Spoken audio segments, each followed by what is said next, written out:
આપ જોઈ રહ્યા છો વિચાર ક્રાંતિ ન્યૂઝ। હું વિનોદ ભટ્ટ।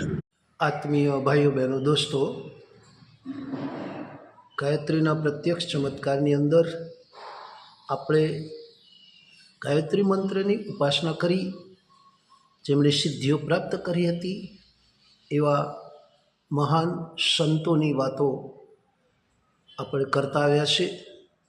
આજે પણ એક એવા જ સંતની આપણે વાત કરીશું કે જેમને વૃંદાવનની અંદર પ્રસિદ્ધ થયેલા એક સંત, જેમનું નામ કાઠિયા બાબા છે, એમના વિશે આજે આપણે વાત કરીશું। આવો આ સંતના વિશે વિસ્તૃત જાણકારી મેળવીએ। ગાયત્રી મંત્ર કેમ અને શા માટે, ગાયત્રી મંત્રથી સિદ્ધિઓ કેવી રીતે પ્રાપ્ત થાય છે, એના વિશેની વાત કરીએ। પહેલાં ગાયત્રી મંત્ર એક સાથે એક સ્વરમાં।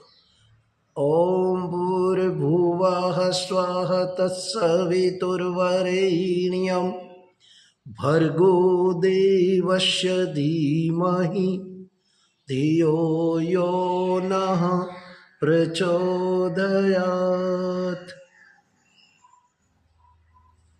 પરમ પૂજ્ય ગુરુદેવ વંદનીય માતાજીની સૂક્ષ્મ અને કારણ ઉપસ્થિતિમાં આજે આપણે ગાયત્રીના ચમત્કાર વિશે વાત કરીશું। એની અંદર વૃંદાવનમાં એક પરમ સિદ્ધ રામદાસ નામના મહાત્મા હતા। તેઓ લાકડાની લંગોટી ધારણ કરતા હતા, એટલે તેમનું નામ કાઠિયા બાબા પડ્યું હતું। કાઠિયા બાબાએ માતાની સાધનાની સફળતાનું વર્ણન તેમના શબ્દોમાં કરેલ છે। ગાયત્રી મંત્ર સાધના કરી તેમણે પોતાના જ શબ્દોમાં વર્ણન કર્યું છે। કહે છે કે વિદ્યાભ્યાસ કરીને ગુરુ પાસેથી ઘેર પાછો આવ્યો ત્યારે સૌ પ્રથમ મને ગાયત્રી મંત્ર સિદ્ધ કરવાની ઈચ્છા થઈ। અમારા બગીચા પાસે એક મોટું વડલાનું ઝાડ હતું। તેની નીચે બેસી શાપોદ્વાર, કવચ વગેરે વિધિ વિધાન સાથે ગાયત્રી મંત્રના જપ અનુષ્ઠાન શરૂ કર્યું। વિધિ મને મારા ગુરુએ બતાવેલી હતી। 75,000 મંત્ર જપ કરવાથી આકાશવાણી થઈ, બેટા, બાકીના જપ જ્વાળામુખી પર જઈને કર, તને સિદ્ધિ મળશે। આકાશવાણીમાંથી સ્વાભાવિક રીતે મારી અંદર ઉલ્લાસ ઉભરાયો। આનંદના ભાવમાં હું જ્વાળામુખી તરફ ચાલ્યો। મારી સાથે મારી જેટલી જ ઉંમરનો ભત્રીજો હતો। અમારે ત્યાંથી જ્વાળામુખી 30થી 40 માઇલ દૂર છે। માર્ગમાં એક તેજસ્વી મહાત્મા મળ્યા। તેના પ્રત્યે મારા મનમાં આકર્ષણ થયું અને મેં તેમની પાસેથી વૈરાગ્યની દીક્ષા લીધી। દીક્ષા લેવાની મારા ભત્રીજાએ ના પાડી। મેં તેની વાત માની નહીં, તેથી તે પાછો ફર્યો અને ગામમાં પિતાજીને લઈ આવ્યો। મને સંન્યાસ બનેલો જોઈ મારા પિતાજી દુઃખી થઈ ગયા। તે મને ફરીથી સંસારમાં આવવાનો આગ્રહ કરવા લાગ્યા। ડરાવ્યો, પણ જ્યારે બધા પ્રયાસો નિષ્ફળ ગયા ત્યારે મારા ગુરુદેવને કહીને મને ગામમાં લઈ ગયા। ત્યાં વડલાના ઝાડ નીચે મારું આસન લગાવ્યું અને સાધના શરૂ કરી। રાત્રે આકાશમંડળ ભેદીને ગાયત્રી દેવી પ્રગટ થયા અને બોલ્યા, વત્સ, હું તારા પર પ્રસન્ન છું, વરદાન માગ. મેં સાષ્ટાંગ પ્રણામ કરીને કહ્યું, માં, હું તો વૈરાગ્ય લઈ ચૂક્યો છું, હવે કોઈ ઈચ્છા નથી, બસ આપ પ્રસન્ન રહો એ જ પ્રાર્થના છે. એવમસ્તુ કહીને દેવી અંતર ધ્યાન થઈ ગયા. ગાયત્રીની સિદ્ધિ મેળવ્યા પછી કાઠિયા બાબાને બીજું કાંઈ મેળવવાનું બાકી ન રહ્યું. તે આપ્ત કામ થઈ ગયા. તેમને દૂરદ્રષ્ટિ મળી ગઈ, કોઈ પણ વાત જાણી લેતા હતા, શિષ્યો પર આવેલા સંકટોને દૂર કરી દેતા હતા. તેમની વાણી સિદ્ધ હતી. મહાપુરુષ સંત પોતાને છુપાવે છે. છુપાવવાની શક્તિ કાઠિયા બાબાની અંદર અનુપમ હતી. તેમને ત્યાં દ્રવ્યનો અભાવ કદી ન રહ્યા. તેમની લાકડાની લંગોટી જોઈને બધા આશ્ચર્યમાં પડી જતા હતા. સેવકો સમજતા હતા કે બાબાજીએ સોનાની મહોરો ભેગી કરી છે. તેને છુપાવવા આ લાકડાની લંગોટી બનાવરાવી છે. લોભ લાલચમાં પડીને તેમના સેવકોએ તેમને 3 વાર 2 તોલા ઝેર આપ્યું, તો પણ તેમના ઉપર આ ઝેરની કોઈ અસર ન થઈ.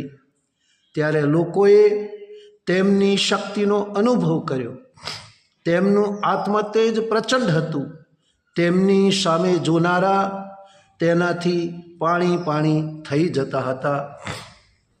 ભાઈઓ બહેનો, ગાયત્રી મંત્રની સાધના એ સરળ, સહજ, સરળ છે, પરંતુ તેની શક્તિઓ અનંત છે અને સાધકને સિદ્ધિઓ અપાવી માં પોતાની શરણમાં લઈ અને સમાજની અંદર યશ, પદ, પ્રતિષ્ઠા, કીર્તિ અપાવે છે. ગાયત્રી મંત્રની સાધના કરવાથી મનુષ્યના જન્મ જન્માંતરના કસાય કલ્મશો, કુવિચારો, કુસંસ્કારો, કુકર્મોનો નાશ થાય છે અને તેની અંદર દૈવી શક્તિઓનો ઉદય થાય છે. ગાયત્રી મંત્રને વેદોએ કામધેનુ કહી છે, કલ્પવૃક્ષ કહી છે, પારસ કહી છે અને અમૃત કહી છે. આ વિશિષ્ટ દૈવી શક્તિઓને પ્રાપ્ત કરી અને દિવ્ય જ્ઞાન પ્રાપ્ત કરી લોકમંગલના કાર્ય માટે, જનસેવાના કાર્ય માટે, સંસ્કૃતિના રક્ષણ માટે એક સેવકની ભૂમિકા નિભાવી માની કૃપાના પાત્ર બનવામાં આવે. ગાયત્રી મંત્રને પોતાના જીવનની અંદર, પોતાના કાર્યોમાં સાધનાના રૂપમાં અપનાવી લેવામાં આવે તો આત્મીય ભાઈઓ બહેનો,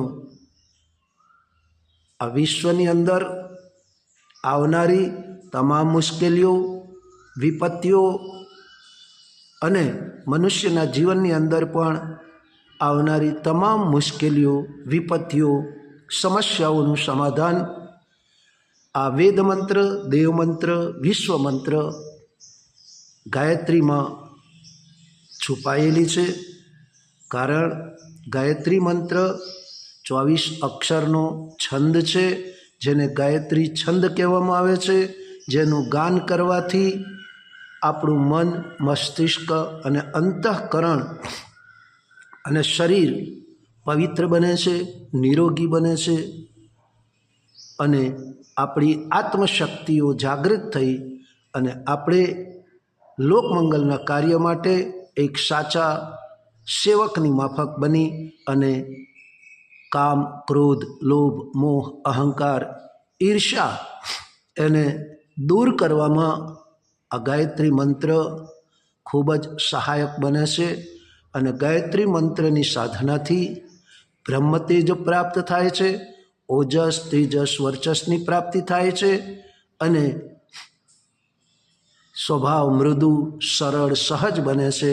વિનમ્રતા આવે છે, સહનશીલતા આવે છે, શાલીનતા આવે છે, શ્રેષ્ઠતા આવે છે, પ્રમાણિકતા આવે છે, સદાચાર આવે છે, સદકર્મ કરવાની પ્રેરણા મળે છે અને પરમાત્માને આપણા હૃદયમાં ધારણ કરવાની એ દિવ્ય શક્તિ ગાયત્રી મંત્રની સાધનાના માધ્યમથી પ્રાપ્ત થાય છે.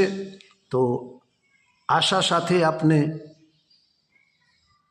આ વિડીયો ગમ્યો હોય તો વિડીયોને લાઈક કરજો, શેર કરજો, સબસ્ક્રાઈબ કરી આપના મિત્ર મંડળ સુધી પહોંચાડી અને ગાયત્રી મંત્રને ઘર ઘર પહોંચાડવામાં, ગાયત્રી મંત્રને સાધનાને ઘર ઘર પહોંચાડવા માટે આપ પોતાના સમયનો એક અંશ કાઢી અને આજનો યુગ ધર્મ નિભાવી અને સાચા રાષ્ટ્ર સેવક બનીએ, સમાજ સેવક બનીએ અને પરિવારના હિતૈષી બની અને આત્મનિર્માણના કાર્ય પર આગળ વધીએ એવી ભાવના સાથે આપ સૌને પ્રણામ, વંદન.